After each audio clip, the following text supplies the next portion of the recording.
Brought to you by DK Audio. Melting for You by Tegan Phillips. Read by Ruby Townsend and Dan Robbins. To anyone with a chronic illness who feels like they are lesser, you deserve that big movie kind of love.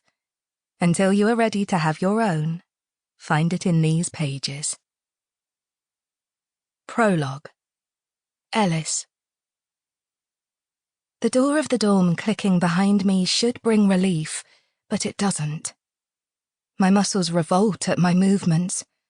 Just a few more steps and I'll be in my room. I can be alone and suffer through the night until I can force myself to move. With each step, my body screams to stop. My bones feel as though they are pushing against my skin. They want out and will do anything to get it. My back feels bruised and raw, but there would be nothing to see if I looked in the mirror.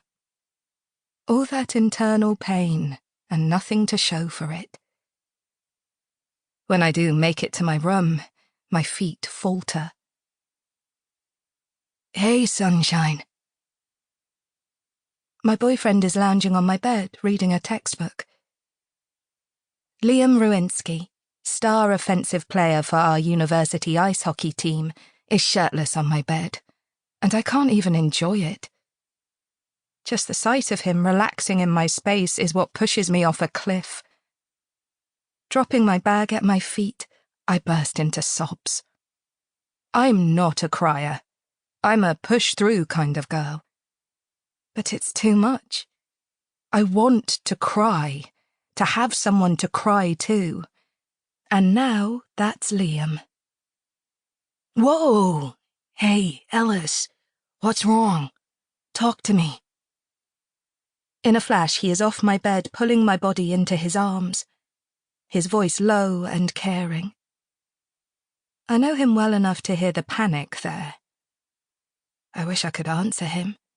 Wish I had the words. But all I have is hiccups and tear-streaked cheeks.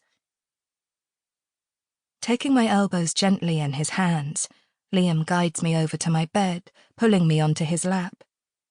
He doesn't hold me tightly. Too scared. Scared he might hurt me. It just makes me cry harder. I want him to be able to squeeze me, to hold my broken pieces together, but we both know he can't. When I was diagnosed with fibromyalgia, I thought everything would get better. Delusional, I assumed that when I finally had a diagnosis, it would mean I could start treatment and I would be normal. What happened instead was I'm still in constant pain.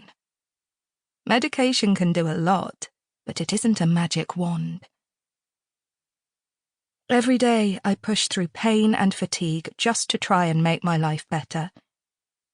I wanted to make something with my life, but my body is working against me. I was 6 when my dad died suddenly of a heart attack. It was a painful and unexpected loss, but I focused on my future as I grew up. He didn't get a full, long life, so I want to live mine fully in his honor. I thought I could use my inheritance to get myself ahead somehow. He spent so much time investing and working his way up in the real estate firm to build a solid pot for us to live with. He wanted us to be able to keep up with his peers, as well as getting an education for me. But my mother, Eleanor, had something to say about that. She lost her husband, and because of that, she thought she was entitled to all of his money. That was the first time she told me she wished I was never born. I've seen pictures of my parents when they were younger, so in love and happy. But the woman in those pictures at fancy galas is not the one that raised me. I don't think she ever really wanted to be a mum. It was just the thing Sample complete. Ready to continue?